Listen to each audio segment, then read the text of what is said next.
Halo guys, selamat datang lagi di channel Fox Jun. Semoga selalu sehat, sejahtera, senantiasa, terutama di masa yang penuh ketidakpastian seperti saat ini. Semoga kita semua pandai menjaga diri dan bisa melewati pandemi ini dengan selamat.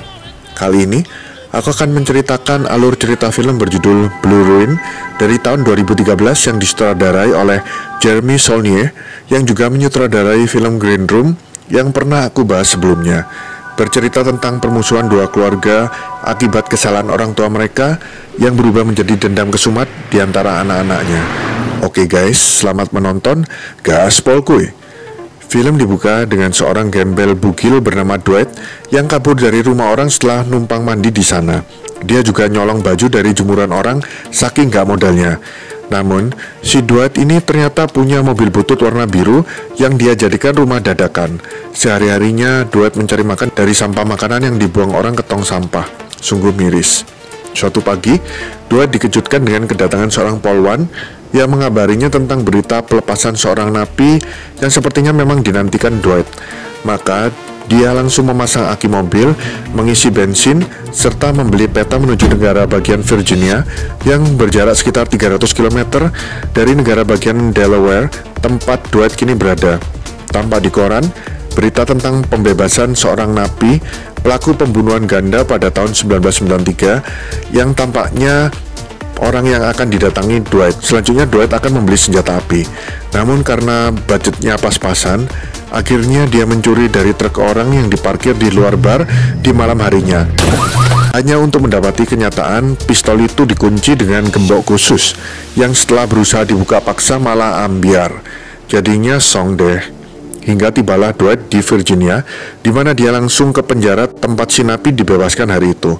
Ternyata sudah ada pihak lain yang sepertinya pihak keluarga si napi yang juga menunggu di luar penjara, sehingga rencana Dwight yang sepertinya akan mengeksekusi langsung di luar penjara tidak bisa dilakukan. Maka Dwight mengikuti limusin putih mereka yang lantas berhenti di sebuah bar. Dwight masuk ke bar itu lewat jalan belakang dan langsung bersiap-siap menunggu di toilet dengan belati di tangan. Dimana saat si napi mencuci tangan di wastafel, Dwight yang tepat berada di kloset di belakang si napi langsung menikamnya bertubi-tubi. Kelar urusan, Dwight langsung menusuk ban limusin putih agar tidak bisa jalan. Sialnya, karena tangannya licin akibat darah, belati malah menggores telapak tangan kanan Dwight cukup parah. Sialnya lagi, karena pergulatan dengan si napi tadi, kunci mobilnya yang dikalungi Dwight terjatuh di toilet sehingga dia terpaksa kabur dengan menggunakan limo putih yang sudah ditusuk bannya tadi. Tidak bisa berjalan jauh, Dwight langsung menepi dan menyadari ada seorang anak laki-laki dari keluarga si napi yang tertinggal di kursi belakang yang langsung kabur. Lantas Dwight menyantroni lagi rumah yang tidak berpenghuni untuk membersihkan diri dan merawat lukanya. Kemudian dengan nebeng sebuah truk yang jalan di malam hari, besok paginya Dwight ketemuan dengan kakak perempuannya yang bernama Sam, yang sudah lama banget tidak dikunjungi Dwight. Terungkap bahwa mobil biru bulukan merek Pontiac Bonneville tahun 1990 yang kuncinya terjatuh di toilet tadi dibeli dengan menggunakan duit Sam, yang mana Sam menyuruh Dwight untuk mengambil kunci serep mobil di rumah Sam. Terungkap Sam dan Dwight berasal dari Delaware yang merupakan kampung halaman mereka. Namun sepertinya terjadi suatu kepahitan di sana sehingga Sam meninggalkan Delaware dan menetap di Virginia seperti saat ini. Lantas Dwight mengatakan pada Sam bahwa kemarin dia sukses menghabisi si napi yang ternyata bernama Wade Cleland, yang diketahui mereka sebagai pembunuh kedua orang tua mereka pada tahun 1993. Keluarga Cleland tinggal di daerah East 100, Virginia, di mana Sam seringkali melihat limusin putih mereka berlalu lalang melewati rumahnya. Mendengar hal itu, Dwight lantas menyadari kemungkinan balas dendam keluarga Cleland, karena hingga kini Dwight belum diciduk polisi, yang berarti keluarga Cleland belum membuat laporan ke kepolisian dan berencana melakukan pembalasan. Yang termudah tentu saja dengan mendatangi rumah Sam yang sama-sama berada di Virginia. Untungnya setelah gaspol dan sampai ke rumah Sam, kedua anak kembar Sam baik-baik saja. Menyadari keadaan yang masih bahaya, Dwight menyuruh Sam yang adalah single mother bersama kedua anaknya untuk mengungsi ke tempat yang aman sementara waktu. Forgive you if you were crazy. Dan benar saja, malam harinya rumah Sam disantroni sebuah mobil Pontiac biru yang tentu saja milik Dwight. Artinya pihak keluarga Cleland merencanakan home invasion alias serangan ke rumah Sam. Maka Dwight lantas menyalakan air dan lampu kamar di lantai atas untuk memancing dua orang yang datang untuk naik ke lantai atas. Sementara Dwight dengan kunci serep mobil Pontiacnya yang berada di rumah Sam segera berlari keluar rumah untuk mengambil alih mobil birunya tersebut.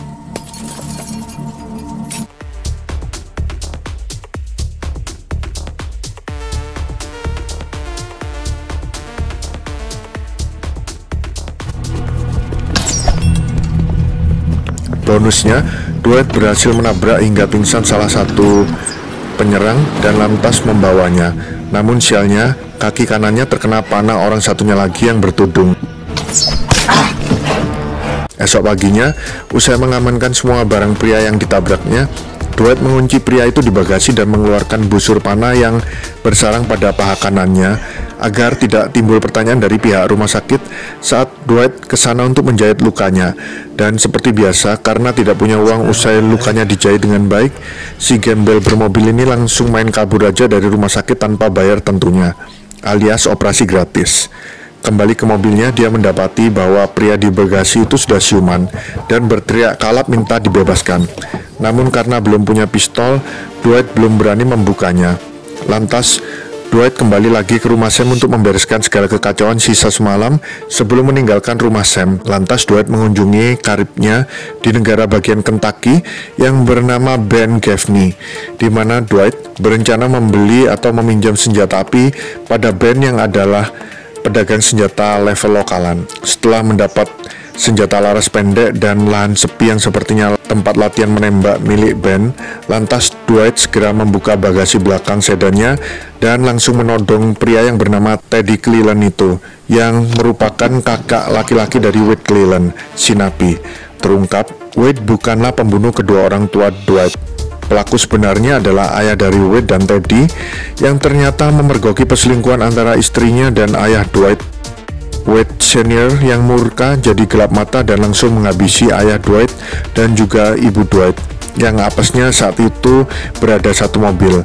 Namun karena pada tahun 93 itu Wade Senior sudah bau tanah, mengidap kanker akut, maka Wade Junior anaknya yang mengaku sebagai pelaku dan menggantikan ayahnya di penjara.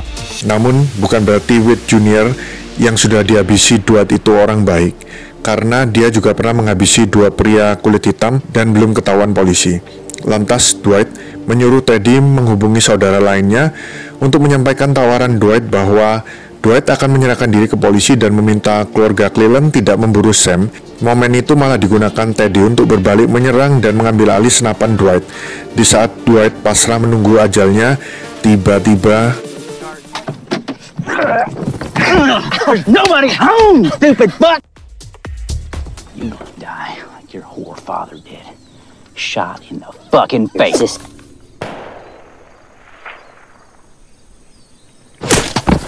Ben rupanya sudah mengikuti percakapan Dwight dan Teddy dari tadi, dan saat sahabatnya itu terancam, dia bertindak.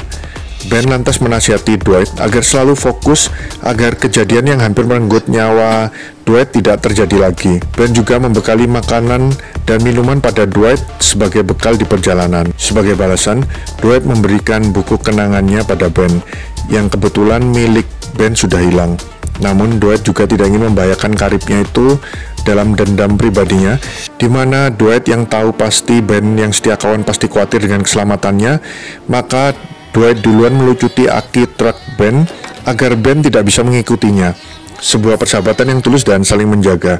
Lantas rupanya rencana Dwight selanjutnya adalah mengunjungi kediaman keluarga Cleland seperti mereka mengunjungi rumah Sam tempo hari. Dan sesampainya di East 100, setelah menyembunyikan mobilnya di semak-semak, Dwight yang ke rumah itu dengan menodongkan senjata laras pendeknya segera mendapati kenyataan bahwa rumah itu sedang kosong.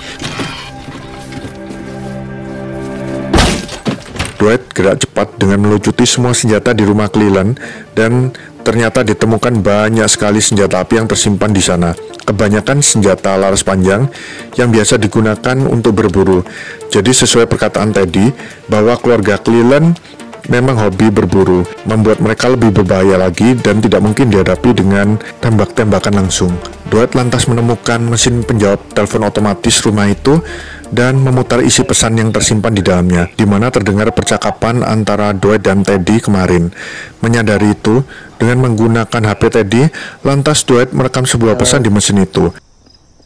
It's me. Saat mengumpulkan jadi satu dan hendak membuang semua senjata temuannya, Dwight menemukan nisan di halaman belakang rumah itu yang merupakan nisan dari Wade Cleland Sr.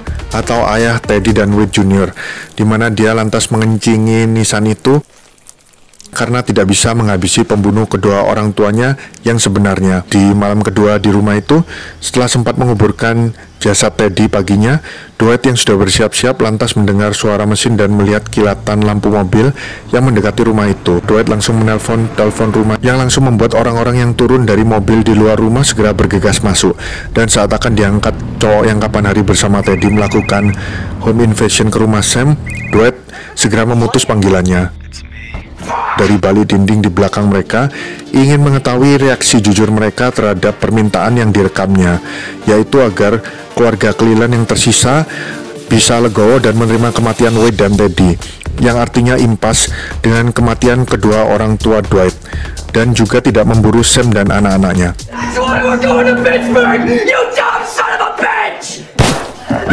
Ternyata si cowok sudah mengetahui dan punya rencana mengunjungi tempat persembunyian Sam, maka dia pun dihabisi Dwight. Tanpa disadari Dwight, ada satu orang yang belum masuk ke dalam rumah itu, dan perlahan melalui pintu masuk lain langsung menembak Dwight dengan senapan laras panjang telak di perutnya.